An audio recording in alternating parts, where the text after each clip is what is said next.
جس دن حضور سرور کائنات نے اپنے خاندان والوں کو بلایا، وَأَنذِرْ عَشِيرَتَكَ الْأَقْرَبِينَ، اپنے خاندان والوں کو بلائیے اور ڈرائیے۔ رسول نے خاندان والوں کو بلایا، خاندان والوں کی دعوت کی، خاندان والوں کو کھانا کھلایا۔ اسلام میں اہل بیت ذہن رکھیے گا، اہل بیت والا اسلام، اہل بیت والا اسلام، خاندان والوں کو کھانا کھلایا، اور جب کھانا کھلا چکے پیٹ بھر گیا تو ان سے ایک بات کہی کہ دیکھو یہ پہاڑی ہے، پہاڑی کے پیچھے ایک لشکر ہے جو تم پر حملہ کرے گا۔ اگر میں یہ کہوں کہ پہاڑی کے پیچھے لشکر ہے جو تم پر حملہ کر دے گا تو تم میری بات کو صحیح سمجھو گے کہ غلط سمجھو گے؟ تم صحیح مانو گے کہ غلط مانو گے؟ تمام خاندان والوں نے ایک زبان ہو کے کہا کہ عبداللہ کے بیٹے، ہم نے آپ سے کبھی جھوٹ اور لو بات نہیں سنی ہے۔ آپ جو کہیں گے وہ حق کہیں گے، آپ جو کہیں گے وہ سچائی بیان کریں گے۔ ہم نے اس زبان سے جھوٹ اور لو بات نہیں سنی، لہٰذا آپ جو فرمائیں گے اس کو ہم مانیں گے۔ پھر رسول نے ان سے کہا کہ بتاؤ میری بات پر یقین کرو گے؟ انہوں نے کہا ہاں میں یقین کروں گا۔ تو رسول نے ان سے کہا جس طرح میری بات پر یقین کرتے ہوئے تم بغیر دیکھے پہاڑ کے پیچھے لشکر باندھتے ہو، ویسے ہی میری بات پر یقین کرتے ہوئے بغیر دیکھے اللہ کو مانو جو وحدہ لا شریک ہے، جس نے ہمیں بھی خلق کیا ہے، تمہیں بھی پیدا کیا ہے، اس کو مانو۔ مجمع اٹھ کے چلا گیا، کسی نے نہ لا الہ الا اللہ کہا، نہ محمد رسول اللہ کہا، نہ اللہ کو بتایا، نہ رسول اللہ کو پہچانا۔ لیکن تاریخ کہتی ہے کہ ایک 10 برس کا قاسم شہزادہ وہ کھڑا ہوا، اس نے کھڑے ہو کے کہا کہ یا رسول اللہ، میں گواہی دیتا ہوں کہ اللہ ایک ہے، میں گواہی دیتا ہوں کہ آپ اللہ کے رسول ہیں۔ رسول نے اس شہزادے کو بٹھا دیا کہ تم ابھی بیٹھ جاؤ، بچے ہو کم سے ہو، بیٹھ جاؤ۔ شہزادہ بیٹھ گیا۔ دوسرا دن ہوا، پھر رسول نے خاندان والوں کو بلایا، پھر خاندان والے آئے، پھر دعوت ہوئی، پھر دسترخوان بچھا، پھر کھانا لگا، پھر خاندان والوں نے کھانا کھایا۔ جب کھانا کھا چکے اور شکم سیر ہو گئے کہ ایک مرتبہ پھر رسول کی آواز بلند ہوئی، کہو اللہ ایک ہے، وحدہ لا شریک ہے۔ اللہ ایک ہے، وحدہ لا شریک ہے۔ اللہ نے مجھے اپنا رسول بنا کے بھیجا ہے، اب تم نے کون ہے جو مشکل میں میرے کام آئے، میری مدد کرے؟ وہی کمسن شہزادہ پھر کھڑا ہوا اور اس نے کھڑے ہو کے گواہی دی کہ میں گواہی دیتا ہوں کہ اللہ ایک ہے، میں گواہی دیتا ہوں کہ آپ اللہ کے رسول ہیں، میں نصرت کا وعدہ کرتا ہوں، میں مدد کا وعدہ کرتا ہوں۔ آج رسول نے پھر شہزادے کو بٹھا دیا، دعوت ختم ہو گئی، مجمع ڈسپرس ہو گیا، لوگ اپنے اپنے گھروں کو چلے گئے۔ تیسرے دن پھر رسول نے آواز دی، پھر کھانا پکا، کھانا تیار ہوا، دسترخوان بچھا، کھانا لگایا گیا، خاندان والے دسترخوان پر آگے بیٹھے، کھانا نوش کیا، شکم سیر ہوئے۔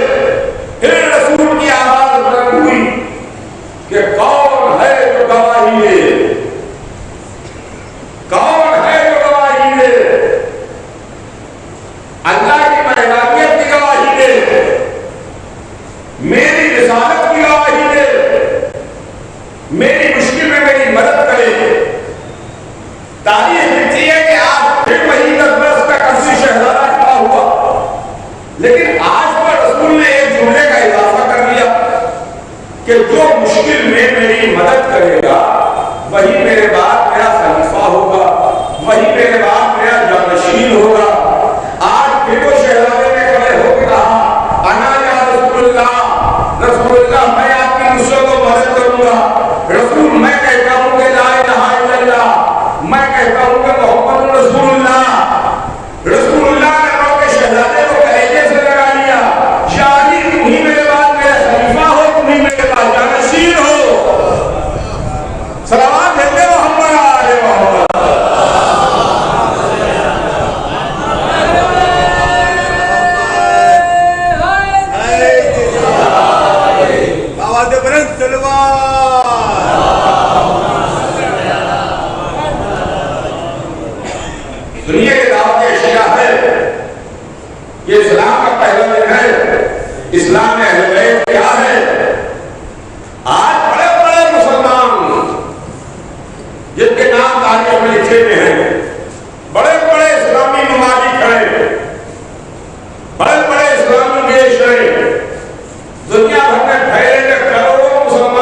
کسی اسلامی ملک کی ضرورت ہے، اسلام کو کسی کی ضرورت نہیں ہے۔ آپ کو اسلام کی ضرورت ہے، اسلام کو آپ کی ضرورت نہیں ہے۔ سنیے گا، اسلام کو آپ کی ضرورت نہیں ہے۔ کوئی نماز نہ پڑھے، کوئی روزہ نہ رکھے، مسجدیں خالی ہو جائیں، کوئی مسجد میں آنے والا نہ رہے، سب پھر اسلام کو چھوڑ دیں، تو اسلام کی زندگی اور صحت پر کوئی فرق پڑنے والا نہیں ہے۔ اسلام کی حقانیت، مذہب کی حقانیت، اس کی برتری، اس کی بزرگی ویسے ہی برقرار رہے گی، اس کے اوپر ذرہ برابر بھی کوئی فرق آنے والا نہیں ہے۔ آج پوری دنیا مل کے لا الہ الا اللہ کہے تو اسلام کا کوئی فرق پڑنے والا نہیں ہے۔ پوری دنیا انکار کر دے، مذہب کا کوئی ہونے والا نہیں ہے۔ پوری دنیا مل کے محمد رسول اللہ کہے، مذہب کو فائدہ نہیں پہنچے گا۔ پوری دنیا انکار کر دے، کوئی اسلام کو نقصان نہیں پہنچے گا۔ اسلام کو ضرورت تھی دعوت عشیرہ میں،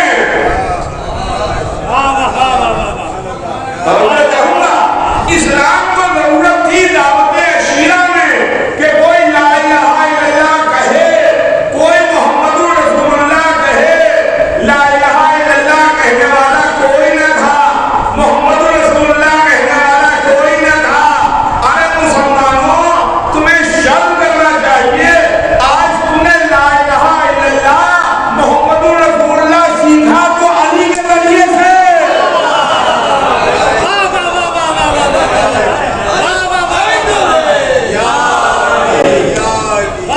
سلام بھیجے محمد آل محمد۔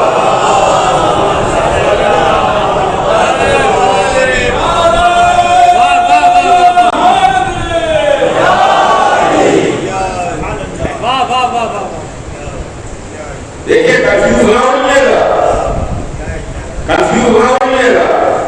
دعوت ایک ہے، دعوت ایک ہے، سبق پڑھانے والے دو ہیں۔ توجہ چاہوں گا، دعوت ایک ہے مگر سبق دو ہیں، سبق پڑھانے والے دو ہیں۔ ایک سبق رسول نے پڑھایا، ایک سبق علی نے پڑھایا۔ علی نے کیا سبق پڑھایا؟ لا الہ الا اللہ محمد رسول اللہ۔ علی کا پڑھایا کا سبق آج دنیا پڑھ رہی ہے، علی کا پڑھایا کا سبق آج دنیا پڑھ رہی ہے۔ علی نے کہا لا الہ الا اللہ، علی نے کہا محمد رسول اللہ، تو تیسرے دن محمد نے علی کو کلیجے میں لٹا کے کہا کہ تو ہی میرے بعد خلیفہ، تو ہی میرے بعد جانشین، یعنی علی ولی اللہ۔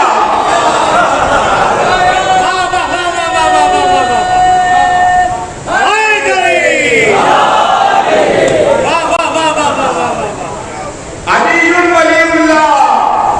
آج ہمارا کلمہ ہی یہی ہے، لا الہ الا اللہ محمد رسول اللہ علی ولی اللہ۔ الحمدللہ ہم اپنی بات نہیں کرتے، ہمیں علی کا پڑھایا ہوا سبق بھی یاد ہے، ہمیں محمد کا پڑھایا ہوا سبق بھی یاد ہے۔ رونا عالم اسلام پر آتا ہے کہ علی کا پڑھایا ہوا سبق تو یاد رہا، محمد کا بھول گئے۔ ایک سلام بھیجے محمد آل محمد۔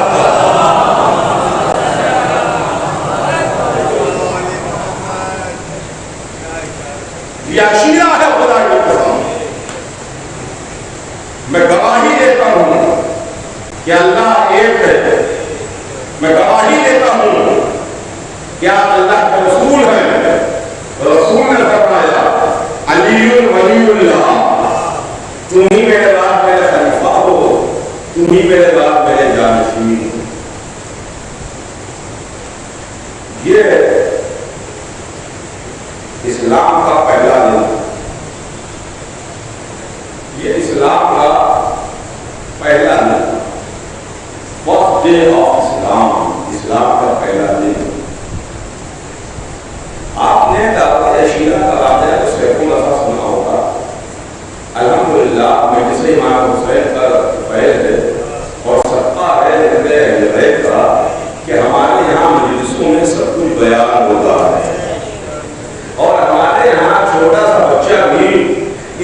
کے تعلق سے اتنا جانتا ہے کہ غیروں کے بڑے بڑے ملا بھی جانتے ہیں، غیروں کے بڑے بڑے ملا بھی جانتے ہیں۔ آپ سلام کیجئے اللہ پر، سلام کیجئے محرم پر، سلام کیجئے مجلس حسین پر، کہ مجلس حسین اتنا سکھا دیتی ہے، اتنا سکھا دیتی ہے کہ بہت کچھ معلوم ہو جاتا ہے۔ مگر آپ کو معلوم ہے کہ یہ دعوت ہوئی کہاں؟ کسی سڑک پر ہوئی تھی، کسی چوراہے پر ہوئی تھی، کسی گلی میں ہوئی تھی، یا کسی گھر میں ہوئی تھی؟ یہ دعوت کہاں ہوئی تھی؟ کس کے گھر میں ہوئی تھی؟ میں مسلمان ہوں،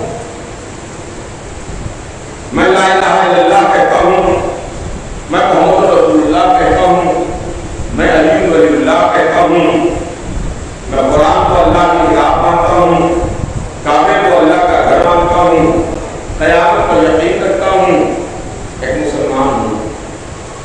لیکن اگر کوئی غیر مسلم ہمارے گھر میں آ کے، غیر ہمارے گھر میں آ کر کے کچھ اپنے مذہب کے تعلق سے کوئی نیا کام شروع کرے تو آپ بتائیں کہ کیسے ممکن ہو پائے گا جب تک کہ اس میں ہماری اجازت نہ ہو، ہماری اجازت نہ ہو۔ ہماری مرضی کے بغیر تو ہمارے گھر میں کچھ نہیں ہو سکتا، آپ کی مرضی کے بغیر تو آپ کے گھر میں کچھ نہیں ہو سکتا۔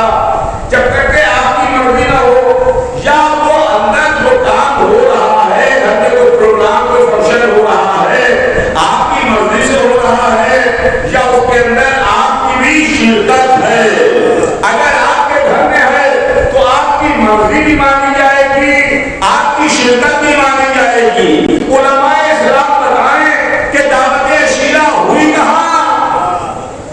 رسول نے کہاں بلایا؟ کس کے گھر میں بلایا؟ ابھی تو جب اعلان رسالت کریں گے، رسول اپنی رسالت کا اعلان کریں گے، اس کے بعد صحابیت کا سلسلہ شروع ہوگا۔ ابھی تو ہم یہ نہیں کہہ سکتے کہ فلاں صحابی کے گھر میں، ابھی تو ہم نہیں کہہ سکتے۔ اب جب یہ اعلان کریں گے، لوگ کلمہ پڑھیں گے، ہاتھ پر بیعت کریں گے، مسلمان ہوں گے، اس کے بعد پھر اس میں صحابیت شروع ہوگی۔ کس کے گھر میں اعلان کیا؟ کس کے گھر میں دعوت میں بلایا؟ کس کا گھر تھا؟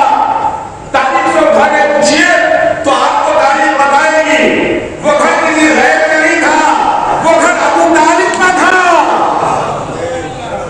وہ گھر ابو طالب کا تھا۔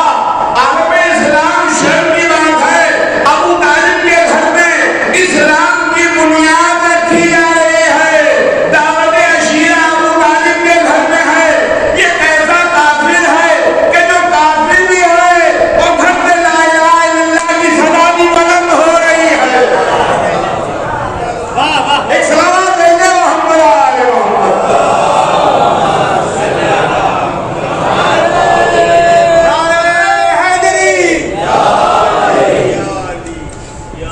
خدا کی قسم، اگر کسی مجلس میں وقت ملا اور موقع ملا تو عرض کروں گا جناب ابو طالب کے سلسلے۔ بہرحال سلسلہ آگے بڑھا، یہ اسلام کے آغاز کی کہانی ہے جس میں ہم کو نظر آیا کہ ابو طالب اپنے گھر کے دروازے پر ایک پہریدار کی حیثیت سے، ایک نگہبان کی حیثیت سے کھڑے ہوئے ہیں، اس لیے کہ محمد کے نگہبان تو ابو طالب ہیں، محمد کی حفاظت کرنے والے تو ابو طالب ہیں۔ چہرے سے جب آثار نبوت ظاہر ہو رہے تھے تو محمد کی حفاظت کرنے والے کا نام ابو طالب تھا۔ یہاں دعوت ہو رہی ہے، ابو طالب دروازے پر پہریدار کی حیثیت سے بیٹھے ہوئے ہیں۔ دیکھیے، اگر یہ مسجد کا ایک دروازہ ہے، مسجد کے دروازے پر اگر کوئی پہریدار کی حیثیت سے بیٹھا ہو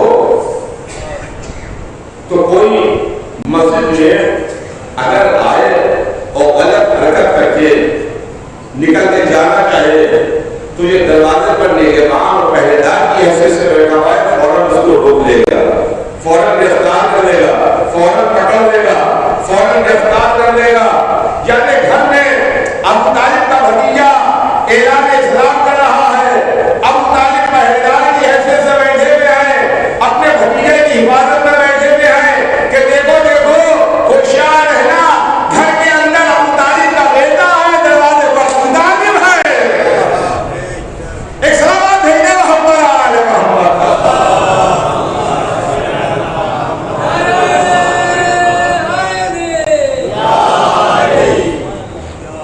تو اللہ گرامی، اہل بیت والا اسلام کا سمجھنا ہے تو در اہل بیت پر آ کے سمجھنا پڑے، اہل بیت کے دروازے تک آ کے سمجھنا پڑے، اس لیے کہ ہمارے پاس وہ سا دین ہے جو دین اہل بیت والا دین ہے، جس کو علی نے ہمیں بتایا، جو دین حسین ابن علی نے بتایا، وہ اسلام ہے جو کہتا ہے کہ تم تیمم کر کے نماز پڑھ لو، مگر وضو کا اگر پانی ہے تمہارے پاس تو پیاسے جانور کو پلا دو، تڑپتے جانور کو پلا دو، تیمم کر کے نماز پڑھو۔ تو عزیزان گرامی، اسلام ان الدین عند اللہ الاسلام، یقیناً دین اللہ کے نزدیک اسلام، یقیناً دین اللہ کے نزدیک اسلام۔ بے شک یہ دین وہ ہے، یہ مذہب وہ ہے، یہ دستور وہ ہے کہ جو دعوت عشیرہ سے چلا، لیکن عالم اسلام کی بہت بڑی علی کے خلاف سازش ہے، اور دیکھیے عالم اسلام کی سازش بھی ہے، اور اس کے علاوہ کچھ کمیاں اگر ہماری اپنی ہیں تو ہم کو بھی اپنی کمیوں کا احساس کرنا چاہیے۔ بے شک علی کے فضائل کا ایک سمندر ہے جو موجود دے رہا ہے، علی کے پاس فضائل کی کمی نہیں ہے، جیسے آپ کے شہر میں بمبئی میں سمندر موجود رہا ہے، ویسے ہی فضائل علی کا سمندر ہے جو موجود دے رہا ہے۔ علی کے پاس فضائل کی کمی نہیں ہے، یہاں فضائل کا قرآن پڑھا ہے، مگر ہماری بھی ایک کمی یہ ہے کہ ہم بے شک یہ بیان کرتے ہیں، ہم بھی اپنی مجلسوں میں بیان کرتے ہیں اور اپنی کتابوں میں لکھتے ہیں، تحریر کرتے ہیں، بے شک رسول اللہ نے اسلام کو پھیلایا اور علی نے دین کو بچایا۔ بے شک اس لیے کہ علی کے فضائل اتنے ہیں کہ ہماری عمر ہی کیا ہے، ہماری عمر ہی کتنی ہے، ہم اس کے فضائل کیا بیان کر سکتے ہیں جس کے فضائل کے لیے رسول نے فرمایا کہ علی تمہیں کسی نے نہ پہچانا، یا میں نے پہچانا، یا خدا نے پہچانا، ہم کیا بیان کر سکتے ہیں۔ لیکن آپ غور فرمائیے کہ دعوت عشیرہ سے لے کے میدان غدیر تک، اور سوچیے گا آپ جا کے دعوت عشیرہ سے میدان غدیر تک جو اسلام کے 23 برس ہے، ہر منزل پر رسول کے ساتھ سائے کی طریقے سے جو ذات نظر آتی ہے وہ علی کی ذات نظر آتی ہے۔ ہر موقع پر جو سائے کی طرح نظر آئے وہ علی نظر آئے، عشیرہ میں علی نظر آئے، مکے میں علی نظر آئے، کافر بچوں سے مقابلہ کرتے ہوئے علی نظر آئے، بستر محمد پر علی نظر آئے، بدر کے میدان میں علی نظر آئے، احد کے معرکے میں علی نظر آئے، بدر کے معرکے میں علی نظر آئے، خندق کے میدان میں علی نظر آئے، خیبر میں علی نظر آئے، مدینے میں علی نظر آئے، مکے میں علی نظر آئے، احادیث علی کے واسطے، فضائل علی کے واسطے، قرآن میں مدح علی کے واسطے، کعبے میں علی نظر آئے، مسجد میں علی نظر آئے، منبر پر علی نظر آئے، محراب میں علی نظر آئے، ہر طرف علی علی نظر آ رہے ہیں۔ اسلام پھیل رہا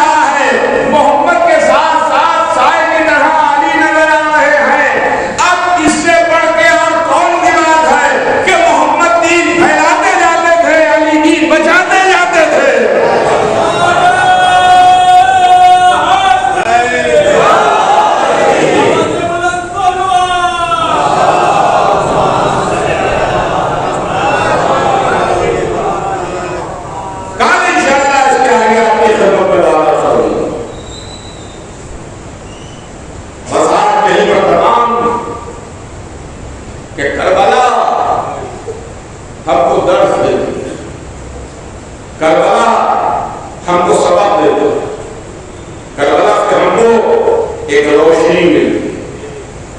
حسین ابن علی نے کربلا کے میدان میں شب عاشور ایک چراغ بجھایا تھا۔ چراغ روشن ہو کے روشنی دیتے ہیں، لیکن وہ چراغ جو شب عاشور حسین نے گل کیا، وہ گل ہونے کے بعد روشنی دے رہا ہے، وہ بجھنے کے بعد روشنی دے رہا ہے۔ چراغ جلائیے تو روشنی ہوتی ہے، چراغ بجھائیے تو اندھیرا ہوتا ہے۔ حسین نے چراغ کو بجھایا، یہ چراغ بجھا نہیں ہے، اس نے صبح قیامت تک کے لیے تمام چراغوں کو روشنی دے دی۔ ہاں عزیزوں، محرم کی تیسری رات زہرا کا لال سرزمین کربلا پر پہنچ چکا۔ حسین کربلا آ گئے، حسین سرزمین کربلا پر پہنچ گئے۔ ہاں ایک موقع پر حسین نے فرمایا تھا کربلا میں کہ بہن، جیسے اصحاب مجھے ملے ویسے نہ میرے نانا کو ملے، نہ میرے بابا کو ملے، نہ میرے بھائی کو ملے۔ سلام کیجئے اصحاب حسین پر، سلام کیجئے انصار حسین پر، سلام کیجئے حسین کے جانثاروں پر جنہوں نے اپنی جان حسین ابن علی کو قربان کر دی۔ حسین کے بچپن کا دوست، حسین کے بچپن کا ساتھی حبیب ابن مظاہر مدینے میں کھڑے ہوئے ایک دکان پر خضاب خرید رہے تھے، ایک دکان پر خضاب لے رہے تھے کہ حسین کا خط ملا، حسین کا خط دیکھا، ارے حسین نے ہمیں یاد کیا، فرزند زہرا نے ہمیں یاد کیا، حسین نے ہمیں بلایا ہے، حسین کربلا کے میدان میں اکیلے ہیں۔ اللہ اکبر، اللہ اکبر، علی اور فاطمہ کا بیٹا ہمیں نصرت کے واسطے بلائے، خضاب خرید لیا، وہ خضاب کی شیشی زمین پر پھینکی، کہا اب یہ داڑھی خون حسین میں، نصرت حسین میں لگے گی۔ حبیب پھل آئے، غلام سے کہا غلام ہماری سواری کے رہوار کو تیار کرو۔ غلام نے سواری کو تیار کیا، رہوار کو تیار کیا، سواری تیار تھی۔ حبیب کے نکلنے میں دیر ہوئی تو غلام یہ کہہ رہا تھا، اے اسب وفادار، اگر ہمارے آقا کے آنے میں کچھ تاخیر ہوتی ہے تو میں چلتا ہوں، میں چل کر حسین کی نصرت کروں گا۔ لیجئے حبیب نے یہ آواز سنی، حبیب چلے، غلام کو ساتھ لیا، کربلا